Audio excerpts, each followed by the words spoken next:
और चलिए इसी पर ज्यादा जानकारी के साथ मेरे सहयोगी रमन कुमार सीधा जुड़ रहे हैं हमारे साथ। रमन, एक बार फिर अपने इस एक ट्वीट से राहुल गांधी चर्चा के केंद्र में आ गए हैं। पहले तो चक्रव्यूह वाले बयान को लेकर एक बार फिर से शुरुआत हो गई है कि उस पर सियासत होती नजर आ रही है, और दूसरा एक गंभीर आरोप मढ़ रहे हैं, ईडी रेड की तैयारी में है। पूजा, आपने विपक्षी नेताओं के अलग अलग बयान दिखाए और इंडिया गठबंधन में शामिल जितने भी दल हैं उन्होंने जिस तरीके से राहुल गांधी के बयान का समर्थन किया, राहुल गांधी ने जो ट्वीट किया है उसका समर्थन किया, उससे एक बात जगजाहिर है कि जो अंदेशा विपक्षी नेताओं की तरफ से लगातार लगाया जाता रहा है कि विपक्ष के नेताओं को टारगेट किया जाता है जांच एजेंसी के द्वारा, उन जांच एजेंसी को विपक्ष के नेताओं के पीछे छोड़ दिया जाता है, क्योंकि देर रात राहुल गांधी का एक्स पर ट्वीट आया है, एक्स पर पोस्ट आया है और उस पोस्ट में उन्होंने साफ तौर पर लिखा है कि उनका चक्रव्यूह वाला भाषण पसंद नहीं आया दो में से एक को, यानी कि नरेंद्र मोदी अमित शाह की तरफ साफ तौर पर उनका इशारा है कि दो में से एक को पसंद नहीं आया। और ईडी सूत्रों से उन्हें जानकारी मिली है कि उनके खिलाफ जो है ईडी की छापेमारी हो सकती है और उसका वो खुले बाह से स्वागत करते हैं और चाय बिस्किट के साथ वो स्वागत करते हैं।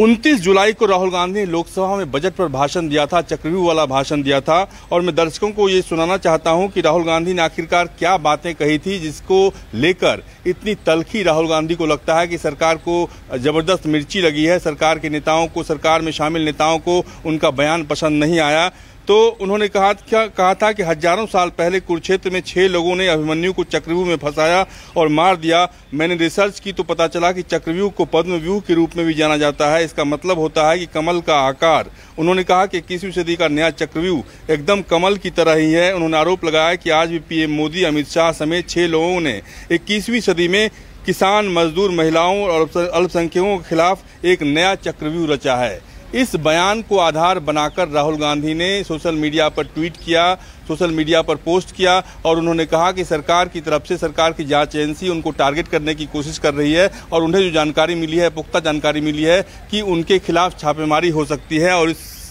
ट्वीट के सामने आने के बाद लगातार जो विपक्ष के नेता हैं वो राहुल गांधी के समर्थन में अपनी आवाज़ बुलंद कर रहे थे। हालांकि सरकार की तरफ से, सरकार में शामिल मंत्रियों का कहना है कि राहुल गांधी झूठ फैला रहे हैं, राहुल गांधी देर रात अफवाह फैला रहे हैं और अगर उनके पास सबूत है तो वो दिखाएं कि किस अधिकारी ने उन्हें जानकारी दी है। लेकिन कोई भी अपने सोर्स को